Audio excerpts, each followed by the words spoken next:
Sylhet to America টিভির দর্শকরা, আপনাদের জন্য আপনাদের প্রিয় অভিনেতা আজ হাজির। আমাদের সেই অভিনেতার কণ্ঠে আপনাদের জন্য হয়ে যাবে একটু কবিতা এবং প্রবাসী ভাই বোনদের উদ্দেশ্যে শুনে নিব কিছু ভালোবাসাময় কথা। আসসালামু আলাইকুম। ওয়ালাইকুম আসসালাম।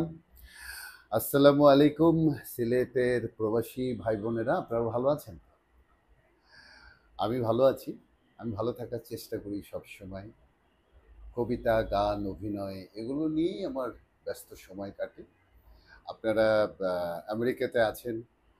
হ্যাঁ, আমেরিকাতে আমার বড় ছেলেও থাকে, সিয়াটলে ও থাকে। আপনারা ভালো থাকবেন, আমার জন্য দোয়া করবেন। যতদিন বেঁচে থাকি আমি যেন অভিনয়টাকে সঙ্গে করে নিয়ে বেঁচে থাকতে পারি, অভিনয়, গান, আবৃত্তি এগুলো। তা আপনারা আপনাদের এই ভালো লাগা থেকেই আমি ছোট্ট একটি কবিতা আপনাদেরকে শোনাতে চাই। পূর্ণেন্দু পত্রীর সোনার মেডেল। বাবু মশাইরা, গাগেরাম থেকে ধুলো মাটি ঘষতে ঘষতে আপনাদের কাছে এসেছি। কি চাকচিকন শহর বানিয়েছেন গো বাবুরা। রোদ পড়লে, জ্যোৎস্না লাগলে মনে হয় কালকে উটের গা থেকে খসে পড়া রূপোর তৈরি একখান লম্বা খোলস। মনের উনুনে ভাতের হাঁড়ি হা হয়ে আছে খিদে। চাল, ডাল, তরি তরকারি, শাক পাতা কিছু নেই, কিন্তু জল ফুটছে টকবগিয়ে।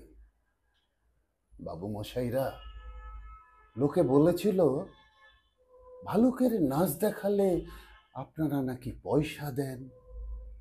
যখন যেমন বললেন নেচে নেচে হত্ত, পয়সা দেবেননি।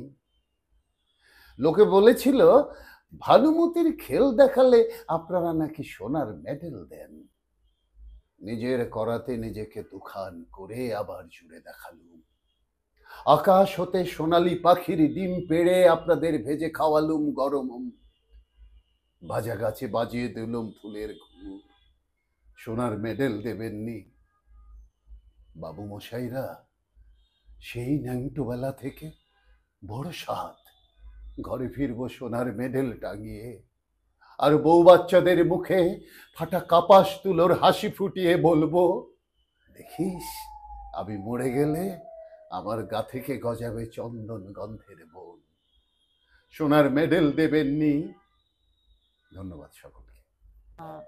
অসম্ভব সুন্দর। আমি আসলে বাকরুদ্ধ, কিংবা আহ, সেই কবিতাটার ভিতরে নিজেকে কিছু সময়ের জন্য হারিয়ে নিয়েছিলাম। সবাই ভালো থাকবেন এবং এই চমৎকার অভিনেতার অভিনীত নাটকগুলো, সিনেমাগুলো আপনারা দেখবেন এবং আমাদের বাংলা দেশের দেশীয় যেই চমৎকার অভিনয়গুলো সেগুলোর সাথেই থাকবেন। আল্লাহ হাফেজ।